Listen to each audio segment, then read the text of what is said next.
আসসালামু আলাইকুম ওরহমতুল্লাহি ওবারাকাতু এবং আপনাদের উপর আল্লাহ শান্তি, রহমত ও বরকত বর্ষিত হোক। আম, আজকের এই গভীর আলোচনায় আমরা সবাইকে স্বাগত জানাচ্ছি। ওয়ালাইকুম আসসালাম ওয়ারহমতুল্লাহ। আজকের আলোচনার বিষয়টা কিন্তু আসলেই খুব ইন্টারেস্টিং হতে যাচ্ছে। একদম। ধরুন, কারো কাছে অঢের সম্পদ আছে, সমাজের সবাই তাকে দারুণ সম্মান করে, আর তার মনে হচ্ছে জীবনে চলার পথে আর কারো কোনো সাহায্যের দরকার নেই, মানে সে সম্পূর্ণ স্বাধীন। হুম, একটা ফলস সেন্স অফ সিকিউরিটি আর কি। রাইট। কিন্তু মনস্তত্ত্ব বলছে ঠিক এই মুহূর্তটাতেই একজন মানুষ তার জীবনের সবচেয়ে বড় বিপদের দ্বারপ্রান্তে দাঁড়িয়ে থাকে। আজকের এই গভীর আলোচনায় আমরা এমন একটি প্রাচীন টেক্সট নিয়ে কথা বলবো যা আধুনিক হাইপার ক্যাপিটালিস্ট সমাজের এই মারাত্মক বিভ্রমকে হাজার বছর আগেই ডিকোড করে রেখেছিল। আর সেই টেক্সটটা হলো কোরআনের ৯২তম সূরা, মানে সূরা আল-লাইল বা রাত। আজ আমরা এর ২১টি আয়াতের এক সম্পূর্ণ এবং বিস্তারিত বিশ্লেষণে ডুব দিতে যাচ্ছি। ঠিক বলেছেন। আমাদের লক্ষ্য হল ধ্রুপদী তাফসির থেকে শুরু করে সমসাময়িক চিন্তাবিদদের ব্যাখ্যার আলোকে এই সূরা থেকে জীবন গঠনের কিছু অমূল্য শিক্ষা বের করে আনা। আর একটা বিষয় আমরা প্রথমেই ক্লিয়ার করে নিই। আজকের আলোচনায় আমরা যখনই সূরার কোনো আরবি পরিভাষা উল্লেখ করব, যেমন ধরুন তাইসির, ইস্তেগনা বা ইখলাস, আমাদের চেষ্টা থাকবে তা অত্যন্ত শুদ্ধ উচ্চারণে এবং স্পষ্টতার সাথে তুলে ধরার। কারণ উচ্চারণ সঠিক না হলে এর ভেতরের আসল অর্থটা আমরা পুরোপুরি উপলব্ধি করতে পারব না। তো সূরা আল-লাইল নামটা শুনলেই অনেকের মনে হতে পারে এখানে হয়তো শুধু পরকালের বেহেশত আর দোজখের সাদাকালো কিছু বর্ণনা দেওয়া হয়েছে। আসলে কিন্তু তা নয়। আমরা যদি এর গভীরে যাই, দেখব বাস্তবতা সম্পূর্ণ ভিন্ন। এই সূরাটি মূলত মানব মনস্তত্ত্ব, সম্পদ ব্যবস্থাপনা এবং আমাদের জীবনের আসল উদ্দেশ্য খোঁজার এক অবিশ্বাস্য রোডম্যাপ। ওয়াও! মানে এটা শুধু আমাদের কি করতে হবে তা বলে না। একদম না, বরং কেন করতে হবে এবং আমাদের মন কিভাবে কাজ করে তার এক দারুণ মনস্তাত্ত্বিক বিশ্লেষণ দেয় এই সূরা। আচ্ছা, এই আলোচনার শুরুতেই কোরআন কিন্তু সরাসরি মানুষের কথা বলছে না, বরং মহাবিশ্বের এক বিশাল ক্যানভাস আমাদের সামনে তুলে ধরছে। হ্যাঁ, রাতের অন্ধকার যা সবকিছু ঢেকে দেয়, আর দিনের আলো যা সবকিছুকে নতুন করে প্রকাশ করে। এই মহাজাগতিক চিত্রপট দিয়ে আলোচনা শুরু হচ্ছে, এরপরই নারী ও পুরুষের সৃষ্টির কথা আসছে। তো মহাজাগতিক এই ডুয়ালিটি বা দ্বৈততার সাথে আমাদের মানসিক জীবনের সম্পর্কটা আসলে কোথায় গিয়ে মিলছে? উম, এই সংযোগটা বুঝতে হলে আমাদের ক্লাসিক্যাল স্কলারদের ব্যাখ্যার দিকে তাকাতে হবে। এখানে খুব চমৎকার একটি বিষয় তুলে ধরা হয়েছে যে মহাবিশ্ব সব সময় বিপরীত কিন্তু পরিপূরক শক্তির মাধ্যমে তার ভারসাম্য বজায় রাখে। মানে রাত আর দিনের মতো। ঠিক, রাত সবকিছু ঢেকে দেয়, মানুষের কর্মব্যস্ততা থামিয়ে দেয়, আর দিন আলো নিয়ে আসে, আমাদের নতুন করে কর্মচঞ্চল করে তোলে। ঠিক তেমনি নারী ও পুরুষের সৃষ্টিও একে অপরের পরিপূরক। বুঝতে পারছি। এর মাধ্যমে কোরআন মূলত আমাদের মানবিক এবং নৈতিক প্রচেষ্টার দিকে ইঙ্গিত করছে। মহাবিশ্ব যেমন এই দ্বৈত শক্তির ওপর দাঁড়িয়ে আছে, মানব জীবনও তেমনি। মানে আমরা নৈতিকতার ক্ষেত্রে কখনোই কোনো নিরপেক্ষ বা নিউট্রাল অবস্থানে থাকতে পারি না, তাই তো? একদম ঠিক ধরেছেন। আমাদেরকে হয় অন্ধকারের পথ নয়তো আলোর পথ বেছে নিতে হবে। এই মহাজাগতিক সুশৃঙ্খলতা আসলে আমাদের ভেতরের জগৎটাকে আয়নার মতো দেখিয়ে দেয়। আচ্ছা, এখানে ইতিহাসের পাতা ঘাটলে একটা খুব ইন্টারেস্টিং ব্যাপার চোখে পড়ে। এই মহাজাগতিক শপথের অংশের একটা আয়াতের পাঠ নিয়ে শুরুর দিকের কিছু পাণ্ডুলিপিতে একটু ভিন্নতা ছিল। ইবনে মাসুদ রাজিয়াল্লাহু আনহুর পাঠের কথা বলছেন তো? হ্যাঁ, প্রখ্যাত সাহাবী ইবনে মাসুদ রাজিয়াল্লাহু আনহুর পাঠে যিনি সৃষ্টি করেছেন বা ওয়ামা খালাকা অংশটি ছিল না, তিনি সরাসরি পুরুষ ও নারীর শপথ এভাবেই পড়তেন। এই যে একটা ঐতিহাসিক পার্থক্য, এটাকে স্কলাররা কিভাবে দেখেন? তাফসির বিজ্ঞানে এই বিষয়টা খুব গভীরভাবে আলোচনা করা হয়েছে আসলে। ইসলামের একেবারে শুরুর দিকে যখন কোরআন মূলত মৌখিকভাবে ছড়াচ্ছিল এবং মানুষ নিজের মতো করে নোট নিচ্ছিল, তখন এরকম কিছু ভাষাগত বৈচিত্র্য ছিল। মানে লেখার স্টাইল একটু পার্থক্য ছিল। হ্যাঁ, ইবনে মাসুদ রাজিয়াল্লাহু আনহুর এই পাঠটি ভাষাগত দিক থেকে সঠিক এবং এটি সরাসরি সৃষ্টির ওপর জোর দেয়। তবে পরবর্তীতে সুন্নি স্কলাররা উসমানী কোরআনের যে চূড়ান্ত পাঠ, যার ওপর সবার ইজমা বা ঐকমত্য প্রতিষ্ঠিত হয়েছিল, সেটাকে অপরিবর্তনীয় ঐশী বাণী হিসাবে গ্রহণ করেছেন। তাহলে আগের ওই পাঠটার কি হলো? তারা ইবনে মাসুদ রাজিয়াল্লাহু আনহুর ওই পাঠটিকে একটি ব্যাখ্যামূলক সংযোজন হিসাবে দেখেন, মানে যা মূল আয়াতের অর্থকে আরও স্পষ্ট করে কিন্তু মূল টেক্সটকে প্রতিস্থাপন করে না। খুব সুন্দর একটা ব্যাখ্যা। তো এই মহাজাগতিক সুশৃঙ্খলতা আর সৃষ্টির ব্যাখ্যার ঠিক পরেই কোরআন মানুষের মনের ভেতরে আলো ফেলে, আর সেখানেই সবচেয়ে বড় ধাক্কাটা আসে। 4 নম্বর আয়াতের কথা বলছেন? হ্যাঁ, বলা হচ্ছে ইন্না সাইয়ুকুম লা সাত্তা, অর্থাৎ নিশ্চয়ই তোমাদের প্রচেষ্টাগুলো বিক্ষিপ্ত বা বিভিন্নমুখী। এই সাত্তা বা বিক্ষিপ্ত শব্দটা আমার কাছে আজকের আধুনিক জীবনের সবচেয়ে নিখুঁত প্রতিচ্ছবি মনে হয়েছে। আসলেই তাই। এই 7টা শব্দটির ভাষাগত দিকটা ভাবার মতো। এর মানে হল ছড়ানো, ছিটানো বা আপনাকে বিভিন্ন বিপরীত দিকে টানছে এমন কিছু। মানে ফোকাসড না। ঠিক। সমসাময়িক চিন্তাবিদরা বলছেন একটি নির্দিষ্ট ঐশিক দিক নির্দেশনা ছাড়া মানুষের মন ঠিক এভাবেই ছুটে বেরিয়ে ক্লান্ত হয়। একটু চারপাশের দিকে তাকালেই আমরা সেটা দেখতে পাই। হ্যাঁ, মানুষ দিনরাত খাটছে। কেউ কর্পোরেট সিঁড়ি বেয়ে ওপরে ওঠার জন্য, কেউ শুধু ব্যাংক ব্যালেন্স বাড়ানোর জন্য, আবার কেউ সমাজে নিজের একটা স্ট্যাটাস দাঁড় করানোর জন্য। কিন্তু সমস্যা হলো এই সবগুলো লক্ষ্যই তো ক্ষণস্থায়ী, তাই না? একদম। যখন জীবনের চূড়ান্ত কোনো ঐশী লক্ষ্য থাকে না, তখন এই সব বহুমুখী প্রচেষ্টাই মানুষের আত্মাকে শুধু ক্লান্ত আর টুকরো টুকরো করে দেয়। এই বিক্ষিপ্ত মনের বিষয়টা বোঝানোর জন্য আমার মাথায় একটা দারুণ উপমা আসছে। বলুন তো শুনি। ঐশী নির্দেশনা ছাড়া আমাদের মন হলো এমন একটা স্মার্টফোনের মতো, যেখানে ব্যাকগ্রাউন্ডে একসাথে অসংখ্য অ্যাপ চলছে। হ্যাঁ, ইন্টারেস্টিং। ধরুন সোশ্যাল মিডিয়ায় গেমিং, ইমেল, নিউজ ফিড সব একসাথে চলছে। বাইরে থেকে স্ক্রিনটা হয়তো স্লিপ মোডে আছে মনে হচ্ছে, কিন্তু ভেতরে প্রসেসর হাঁসফাঁস করছে। আর খুব দ্রুত ব্যাটারি শেষ হয়ে যাচ্ছে। একদম। দিন শেষে দেখা যায় কাজের কাজ কিছুই হয়নি, প্রোডাক্টিভিটি শূন্য, কিন্তু চার্জ পুরোপুরি শেষ। আমাদের আধুনিক জীবনটাও কি ঠিক এভাবে বিক্ষিপ্ত হয়ে এনার্জি হারাচ্ছে না? এই স্মার্টফোনের উপমাটা বর্তমান সময়ের প্রেক্ষাপটে একদম নিখুঁত। আমরা প্রতিনিয়ত এনার্জি হারাচ্ছি, কিন্তু আমরা নিজেরাই জানতেই পারছি না আমরা আসলে কোথায় পৌঁছাতে চাইছি। উদ্দেশ্যহীন একটা দৌড়। রাইট? আমাদের ব্যাটারি ড্রেন হয়ে যাচ্ছে এমন সব কাজের পেছনে যার কোনো দীর্ঘমেয়াদী মূল্য নেই। তাহলে এখানে একটা বড় প্রশ্ন চলে আসে। এই স্মার্টফোনের অসংখ্য অ্যাপের মতো আমাদের এই বিক্ষিপ্ত মনকে কিভাবে ফোকাসড করা যায়? খুব জরুরি প্রশ্ন। কিভাবে সব ব্যাকগ্রাউন্ড অ্যাপ বন্ধ করে একটা নির্দিষ্ট লক্ষ্যের দিকে ফোকাসড করা যায়? এর উত্তর খুঁজতে গেলে আমাদের মক্কার সেই শুরুর দিকে দিনগুলোতে ফিরে যেতে হবে। হ্যাঁ, কারণ ওই সময়ে মানুষ ঠিক এই সমস্যাটিরই একটি বাস্তব সমাধান খুঁজে পেয়েছিল। মক্কার সেই সময়কার সমাজ ব্যবস্থাটা একটু কল্পনা করুন। সেটা তো চরম মাত্রায় পুঁজিবাদী একটা সমাজ ছিল। একদম লেনদেন ভিত্তিক একটা সমাজ। সেখানে মানুষের স্ট্যাটাস মাপা হতো তার সম্পদের জোরে। ঠিক সেই সময়ে এমন কিছু ঘটনা ঘটেছিল যা পুরো সমাজের এই মনস্তত্ত্বকে নাড়িয়ে দিয়েছিল। বিলাল রাদিয়াল্লাহু আনহুর ঘটনাটার কথা বলছেন তো? হ্যাঁ, এর মধ্যে সবচেয়ে বিখ্যাত ঘটনাটি হল বিলাল রাদিয়াল্লাহু আনহুর। তাকে উত্তপ্ত বালুর ওপর শুয়ে অমানবিক নির্যাতন করছিল তার মালিক উমায়া ইবনে খালাফ। তখন আবু বকর রাদিয়াল্লাহু আনহু এক বিশাল অঙ্কের সম্পদের বিনিময়ে তাকে কিনে মুক্ত করেন। আর মজার ব্যাপার হলো, মক্কার কুরাইশরা এই ত্যাগের মহিমাটা টেরই পায়নি।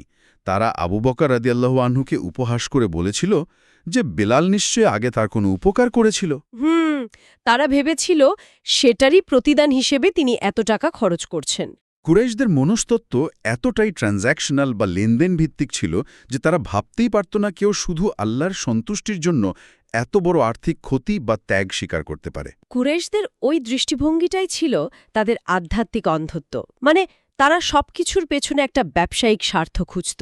আচ্ছা, এর পাশাপাশি ইতিহাসে আরেকটা অসাধারণ ঘটনা পাওয়া যায়, আবু দাহদা রাদিয়াল্লাহু আনহুর ঘটনা। ও হ্যাঁ, ওই খেজুর বাগানের বিষয়টা। হ্যাঁ, একজন কৃপণের একটি খেজুর গাছ একজন এতিম বালকের দেয়াল তোলার কাজে বাধা দিচ্ছিল। নবীজি সাল্লাল্লাহু আলাইহি ওয়াসাল্লাম ওই কৃপণকে জান্নাতের একটি গাছের প্রতিশ্রুতি দিলেও সে রাজি হয়নি। লোকটা আসলেই খুব কৃপণ ছিল। তখন আবু দাহদা রাদিয়াল্লাহু আনহু এগিয়ে আসেন এবং শুধুমাত্র জান্নাতের ওই গাছটির আশায় নিজের পুরো একটি আস্ত খেজুর বাগান, যেখানে হয়তো শত শত গাছ ছিল, তা দিয়ে ওই কৃপণের কাছ থেকে মাত্র একটি গাছ কিনে নেন। আর সেটা এতিমকে দিয়ে দেন। সুবহানাল্লাহ। জাগতিক দৃষ্টিতে এটা তো ছিল চরম বোকামি এবং বিশাল এক লোকসান। এখন আমার একটা প্রশ্ন আছে। বলুন। ইতিহাস বলছে এ দুটো সম্পূর্ণ আলাদা ঘটনা। একটা হলো চরম নির্যাতনের শিকার দাসকে মুক্ত করা, আরেকটা এতিম বাচ্চার সুবিধার জন্য বিশাল লোকসানে গাছ কেনা। এই দুটি আলাদা প্রেক্ষাপটকে তাফসিরকারকরা কিভাবে এক সুতোয় গাঁথেন? খুব ভালো একটা পয়েন্ট ধরেছেন। তাফসির বিজ্ঞানে একটি অত্যন্ত দারুণ এবং যৌক্তিক নিয়ম আছে। স্কলাররা বলেন আল ইব্রা বে উমুম আল্লাফস। এর মানে কি? এর মানে হল কোনো কোরআনের আয়াত হয়তো ইতিহাসের একটি বা দুটি নির্দিষ্ট ঘটনার প্রেক্ষিতে নাজিল হতে পারে, কিন্তু সেই আয়াতের শব্দগুলো যে শিক্ষা দেয় তা সর্বজনীন। ও আচ্ছা, মানে প্রেক্ষাপট নির্দিষ্ট হলেও শিক্ষাটা চিরস্থায়ী। একদম ঠিক। বিলাল রাদিয়াল্লাহু আনহুর ঘটনাটি আমাদেরকে শেখায় চরম নিঃস্বার্থ ত্যাগ কাকে বলে, যা এই সূরার শেষ অংশে একজন আদর্শ মোমেনের বৈশিষ্ট্য হিসেবে এসেছে। আর আবু দাহদা রাদিয়াল্লাহু আনহুর ঘটনাটা? ঘটনা ভিন্ন, কিন্তু মূল সুরটা এক। জাগতিক ক্ষতি স্বীকার করে ঐশী সন্তুষ্টি অর্জন। ঠিক তাই। তার মানে এই ঐতিহাসিক ত্যাগের গল্পগুলো শুধু অতীতের বইয়ে বন্দী থাকার জন্য নয়, এগুলো আমাদের জীবনের জন্য একটা চিরস্থায়ী ফর্মুলা তৈরি করে দেয়। হ্যাঁ। আর এই ফর্মুলাটা কোরআন ৩টি নির্দিষ্ট ধাপে ভাগ করে দিয়েছে। আয়াতে বলা হচ্ছে, যারা আতা, ইত্তাকা এবং সাদ্দাকা বিল হুসনা করে তাদের জন্য পথ সহজ করে দেয়া হয়। এই তিনটি ধাপ কিন্তু খুব গুরুত্বপূর্ণ। আমি যদি প্রথম ধাপটার দিকে তাকাই, আতা মানে তো দেওয়া, কিন্তু এখানে তো নির্দিষ্ট করে শুধু টাকা দেওয়ার কথা বলা হয়নি, তাই না? ঠিক এই জায়গাটাতেই কোরআনের ভাষা সৌন্দর্য লুকিয়ে আছে। আতা শব্দটি একটি উন্মুক্ত ক্যানভাসের মতো। এর মানে শুধু পকেটের টাকা বের করে দেওয়া নয়। তাহলে আর কি হতে পারে? নিজের মূল্যবান সময় দেওয়া, নিজের অর্জিত জ্ঞান অন্যের মাঝে বিলিয়ে দেওয়া, এমনকি চরম বিপদের দিনে কাউকে একটু মানসিক সমর্থন দেওয়াটাও এই আতা বা দানের অন্তর্ভুক্ত। দারুণ একটা ব্যাপার। এর পরের ধাপটা হলো ইত্তাকা। হ্যাঁ, যার মানে হল আল্লাহকে ভয় করা বা হারাম থেকে বেঁচে থাকা। স্কলাররা এখানে একটা চমৎকার পয়েন্ট যোগ করেছেন। সেটা কি? ধরুন, কেউ যদি হারাম পথে টাকা উপার্জন করে, তারপর সেখান থেকে দান করে, অথবা কেউ দান করছে ঠিকই, কিন্তু তার উদ্দেশ্য হল সমাজের মানুষ তাকে দানবীর বলবে, তাহলে সেটার ইত্তাকা থাকে না। মানে নিয়াতটা একদম শুদ্ধ হতে হবে। আর তৃতীয় ধাপটা হল সাদ্দাকা বিল হুসনা, অর্থাৎ পরকালের সেরা পুরস্কারের প্রতি দৃঢ় বিশ্বাস রাখা। রাইট। এই বিশ্বাসটা যার মনের ভেতর একবার গেঁথে যায়, তার ভেতর থেকে দারিদ্র্যের ভয় বা আমি যদি দিয়ে দিই তাহলে আমার কি হবে, এই চিন্তাটা চিরতরে মুছে যায়। কিন্তু এই তিনটি ধাপ পার হওয়ার পর যে প্রতিশ্রুতির কথা বলা হয়েছে, সেখানে একটা বড় ধর্মতাত্ত্বিক প্রশ্ন চলে আসে। তাকদীরের বিষয়টা তো। হ্যাঁ, আল্লাহ বলেছেন, আমি তার জন্য সহজ পথকে সুগম করে দেব। মানুষের স্বাধীন ইচ্ছা আর তাকদীর বা ভাগ্যের ব্যাপারটা এখানে কিভাবে কাজ করে? কারণ আলী রাদিয়াল্লাহু আনহু বর্ণিত একটি হাদিসে আছে, নবীজি সাল্লাল্লাহু আলাইহি ওয়াসাল্লাম সাহাবীদের বলেছিলেন যে সবার চূড়ান্ত গন্তব্য আগেই লেখা আছে। তখন সাহাবীরা খুব স্বাভাবিকভাবেই জিজ্ঞেস করেছিলেন, তাহলে আর খামোখা আমল করে বা কাজ করে কি হবে? ঠিক। এই দ্বন্দ্বটার সমাধান কি? এটি ইসলামী ধর্মতত্ত্বের অন্যতম গভীর এবং আকর্ষণীয় একটি জায়গা। সাহাবীদের ওই প্রশ্নের উত্তরে নবীজি বলেছিলেন, আমল করতে থাকো, কারণ যার জন্য যা সৃষ্টি করা হয়েছে তা তার জন্য সহজ করে দেওয়া হবে। ক্লাসিক্যাল স্কলাররা এই আপাতদ্বন্দ্বের অসাধারণ সমাধান দিয়েছেন, তাই না? একদম। ফখরুদ্দিন আর রাজি এবং ইবনুল কাইয়েমের মতো স্কলাররা বলছেন, মানুষ যখন নিজের স্বাধীন ইচ্ছা ব্যবহার করে ওই প্রথম সৎ কাজটি করার সিদ্ধান্ত নেয়, অর্থাৎ যখন সে নিজের ইচ্ছায় দান করে এবং হারাম থেকে বাঁচে, তখন আল্লাহ তার ওই সামান্য সদিচ্ছার প্রতিদান হিসাবে পরবর্তী সৎ কাজগুলোকে তার জন্য সহজ করে দেন। এই যে কাজগুলো সহজ হয়ে যাওয়া, কোরআনের ভাষায় একেই কি তাইসির বলা হয়? হ্যাঁ, এটাই তাইসির। আপনার মনে হবে পথটা যেন ঘর্ষণমুক্ত বা ফ্রিকশনলেস হয়ে গেছে। এই আধ্যাত্মিক গতিশীলতা বা স্পিরিচুয়াল মোমেন্টাম বোঝানোর জন্য আমার মাথায় আরও একটা উপমা আসছে। আচ্ছা, শুনি। পাহাড়ের ওপর থেকে গড়িয়ে পড়া একটা স্নোবল বা বরফের গোলার কথা ভাবুন। শুরুতে একটা ছোট বরফের গোলাকে ধাক্কা দিয়ে পাহাড়ের চূড়া থেকে নিচে গড়িয়ে দিতে আপনার নিজের শক্তি বা স্বাধীন ইচ্ছা প্রয়োগ করতে হয়। প্রথম ধাক্কাটা বেশ কষ্টের। হ্যাঁ, কিন্তু একবার যখন সেটা গড়িয়ে পড়তে শুরু করে, তখন গ্র্যাভিটির টানে তা নিজেই এগোতে থাকে এবং চারপাশের বরফ গায়ে মেখে আরও বড় হতে থাকে। তখন আর আপনাকে ধাক্কা দিতে হয় না, বরং তা এক স্বতঃস্ফূর্ত প্রক্রিয়ায় পরিণত হয়। তাইসির বা সহজ হয়ে যাওয়ার মেকানিজমটাও কি ঠিক সেরকম নয়? উপমাটা এখানে একদম খাপে খাপে বসে যায়, কারণ স্কলাররা ঠিক এই মেকানিজমটাই বুঝিয়েছেন। একটা সময় আসে যখন আল্লাহর আনুগত্য করাটা বা ভালো কাজ করাটা আর মানুষের কাছে কোনো কষ্টকর ডিউটি বা দায়িত্ব মনে হয় না। বরং সেটাই হয়ে দাঁড়ায় তার হৃদয়ের সবচেয়ে বড় প্রশান্তির জায়গা। একদম। স্নোবলটা যেমন নিজের থেকেই বড় হতে থাকে, মানুষের ভালো কাজের স্পৃহাটাও তেমনি নিজের থেকে বহুগুণ বেড়ে যায়। কিন্তু পাহাড় থেকে স্নোবল নিচে গড়ানো যেমন সহজ, তেমনি ধ্বংসের দিকে পতনটাও কিন্তু খুব দ্রুত হতে পারে। কোরআন এরপরে সফলতার ঠিক উল্টো দিকটা নিয়ে কথা বলছে। পতনের মনস্তত্ত্ব। হ্যাঁ, বলা হয়েছে ওয়া আম্মা মান বাখিলা ওয়াস্তাগনা। এখানে বাহিলা মানে কৃপণতা, আর ইস্তাগনা মানে নিজেকে স্বয়ংসম্পূর্ণ মনে করা। আমি এই ইস্তাগনা শব্দটা নিয়ে একটু দাঁড়াতে চাই। শব্দটা আসলেই খুব গভীর। এই শব্দটার উচ্চারণ যেমন গম্ভীর, এর পেছনের মনস্তত্ত্বটাও তেমনি ভয়ঙ্কর। আধুনিক পুঁজিবাদী সমাজের সবচেয়ে বড় ব্যাধি কি এটাই নয়? নিঃসন্দেহে ইসলামী মনস্তত্ত্বে ইস্তাগআনা শব্দটি অত্যন্ত গুরুত্বপূর্ণ। ইয়াসের কাজী এবং ওমর সুলাইমানের মতো সমসাময়িক চিন্তাবিদরা এই বিষয়টিতে খুব জোর দিয়ে বলেন। তারা কি বলছেন? তারা বলেন যে আধুনিক হাইপার ক্যাপিটালিস্ট যুগে মানুষের সবচেয়ে বড় আধ্যাত্মিক রোগ হল এই ভ্রমভ্রম, নিজেকে অমুখাপেক্ষী বা স্বাধীন মনে করা। যখন মানুষের কাছে প্রচুর সম্পদ জমতে থাকে, তার মনে একটা মিথ্যা অহংকারের জন্ম হয়। সে ভাবতে শুরু করে যে এই ব্যাংক ব্যালেন্স দিয়ে সে দুনিয়ার সব বিপদ ঠেকাতে পারবে। ঠিক, তার মনে হয় তার আর আল্লাহর সাহায্যের কোনো দরকার নেই। এমনকি সমাজের অন্য মানুষদের ওপর যে তার একটা নির্ভরশীলতা আছে, সে সেটাও অস্বীকার করতে শুরু করে। কৃপণতা থেকে মূলত এই অহংকারী আত্মনির্ভরশীলতার জন্ম হয়। আচ্ছা, এখানে আমি একটা বিষয় একটু দ্বিমত পোষণ করতে চাই, বা অন্তত আধুনিক একটা ধারণাকে চ্যালেঞ্জ করতে চাই। হ্যাঁ, বলুন। আজকাল আমরা সবাই তো ফাইন্যান্সিয়াল ইন্ডিপেন্ডেন্ট বা আর্থিক স্বাধীনতার পেছনে ছুটছি। ফায়ার বা এফআইআরই মুভমেন্ট বলে একটা কথা খুব প্রচলিত এখন। দ্রুত প্রচুর টাকা জমিয়ে স্বাধীন হয়ে যাওয়া। Retire early. হ্যাঁ, কিন্তু কোরআন যেটাকে ইস্তাগনা বলছে আর আমরা যাকে স্বাধীনতা বলছি, এই দুটো কি আসলে এক বিন্দুতে মিলে যাচ্ছে না? এই তথাকথিত স্বাধীনতা কি আসলে আমাদের আধ্যাত্মিক এবং সামাজিকভাবে পুরোপুরি একাকী করে দিচ্ছে না? আপনি আধুনিক সমাজে সবচেয়ে সংবেদনশীল জায়গাটিতে আঘাত করেছেন। মানুষ আর্থিক স্বাধীনতা চায় মূলত শান্তিতে থাকার জন্য, নিশ্চিন্ত হওয়ার জন্য। রাইট।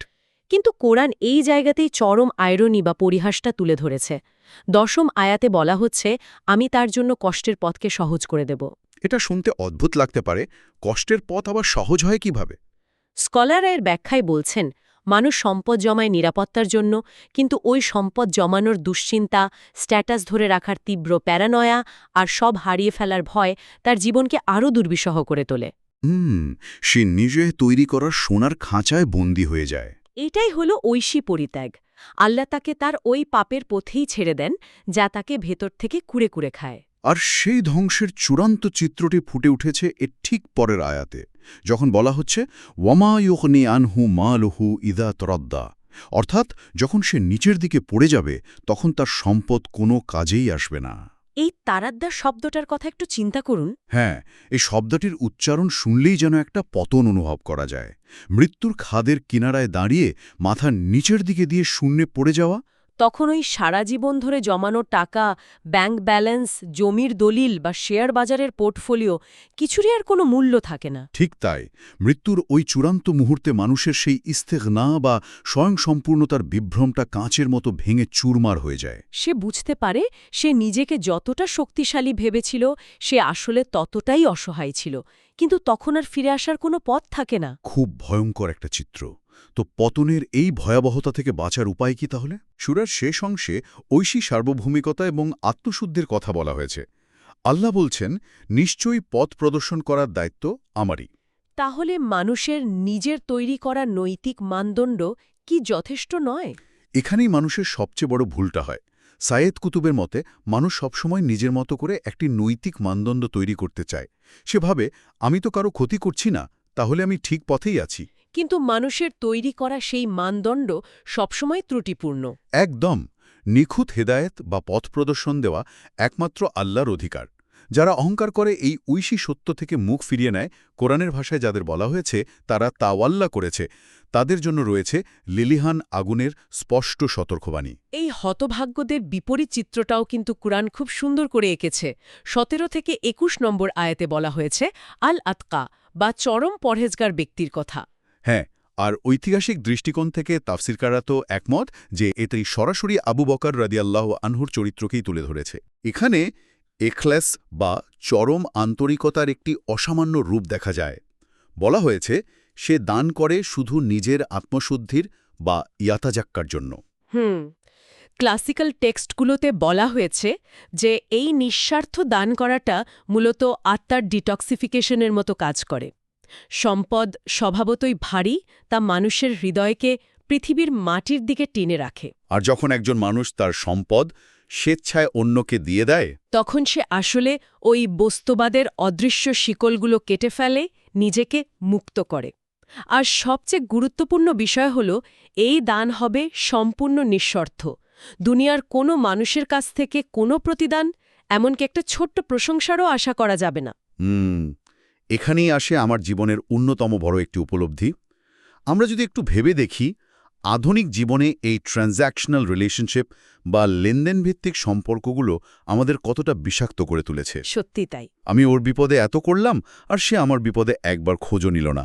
এই হতাশা, এই ক্ষোভ আমাদের সবার জীবনেই কম বেশি আছে। কারণ আমরা সবসময় একটা প্রতিদান আশা করি। এর পথ দেখাচ্ছে, এটি বলছে যদি আমরা শুধুমাত্র আল্লাহর সন্তুষ্টির জন্য কিছু করি, তাহলে মানুষের অকৃতজ্ঞতা আমাদের আর কষ্ট দিতে পারবে না। একদম নিখুঁত একটি পর্যবেক্ষণ। আমরা মানুষের কাছে প্রত্যাশা করাই যখন ছেড়ে দেব, তখন মানুষ আমাদের হতাশও করতে পারবে না। মানুষের প্রত্যাশার দাসত্ব থেকে মুক্তির এটাই একমাত্র পথ। আর এই নিঃস্বার্থ ত্যাগের সর্বোচ্চ পুরস্কার কি জানেন? কি? সূরার একদম শেষ আয়াতে বলা হয়েছে ওয়ালা সাউফা ইয়ারদাহ, অর্থাৎ শীঘ্রই সে সন্তুষ্ট হবে। ইবনে তাইমিয়ার মতে এই হৃদা বা সন্তুষ্টির ব্যাখ্যাটি অভাবনীয়। মানে শুধু বেহেশতের বাগান বা নদী নয়? না, জান্নাতের সবচেয়ে বড় পুরস্কার হল এই হৃদা বা পারস্পরিক সন্তুষ্টি। আল্লাহ তার বান্দার ওপর সন্তুষ্ট হবেন, আর বান্দা আল্লাহর সান্নিধ্য পেয়ে চূড়ান্ত প্রশান্তি লাভ করবে। এর চেয়ে বড় কোনো প্রাপ্তি মানব অস্তিত্বে আর হতে পারে না। সুবহানাল্লাহ। আমরা আলোচনার একদম শেষ পর্যায়ে চলে এসেছি। যদি আমরা আজকের এই পুরো আলোচনার একটা সারসংক্ষেপ টানি, মহাজাগতিক ভারসাম্য তখনই বজায় থাকে যখন মানুষ তার বিক্ষিপ্ত স্মার্টফোনের অ্যাপের মতো এলোমেলো প্রচেষ্টাকে একটি নির্দিষ্ট ঐশিক লক্ষ্যের দিকে একীভূত করতে পারে। নিঃস্বার্থ দান, ইখলাস এবং আল্লাহর ওপর ভরসাই হল আমাদের মানসিক শান্তির একমাত্র চাবিকাঠি। আর এর ঠিক উল্টো দিকে যখনই আমরা সম্পদের মোহে অন্ধ হয়ে ইস্তাখনার ধোঁকায় পড়ে নিজেকে স্বয়ংসম্পূর্ণ ভাবতে শুরু করি, তখনই আমরা আমাদের নিজেদের ধ্বংস ডেকে আনি। সূরা আল-লাইল আমাদেরকে সেই বিভ্রম থেকে বের করে এনে এক চিরস্থায়ী সাফল্যের পথ দেখায়। আজকের এই গভীর আলোচনা শেষে একটা বিষয় আমাদের সবার ভাবনার দাবি রাখে। যদি আজ রাতে আমাদের জীবন, শ্রম আর সম্পদের একটা নিখুঁত অডিট করা হয়, তবে আমাদের জীবনের ব্যালেন্স শিট কি বলবে? খুব কঠিন একটা প্রশ্ন। আমরা কি সম্পদের মোহে ওই এস্তাগনা বা মিথ্যা আত্মনির্ভরশীলতার পেছনে অন্ধের মতো ছুটছি, নাকি চরম প্রশান্তির রেজা বা চূড়ান্ত সন্তুষ্টি অর্জনের পথে হাঁটছি? এই প্রশ্নটা নিজের কাছেই একবার করে দেখবেন। আশা করি এই চিন্তাটা আমাদের সবাইকে সঠিক পথ বেছে নিতে সাহায্য করবে। ইনশাল্লাহ। যারা এতক্ষণ আমাদের সাথে এই গভীর আলোচনায় যুক্ত ছিলেন, তাদের সবাইকে অসংখ্য ধন্যবাদ। আমাদের কথা শোনার জন্য, আপনার মূল্যবান সময় ব্যয় করার জন্য জাযাকাল্লাহু খয়র, এবং আল্লাহ আপনাকে উত্তম প্রতিদান দিন। ভালো থাকবেন সবাই। আসসালামু আলাইকুম।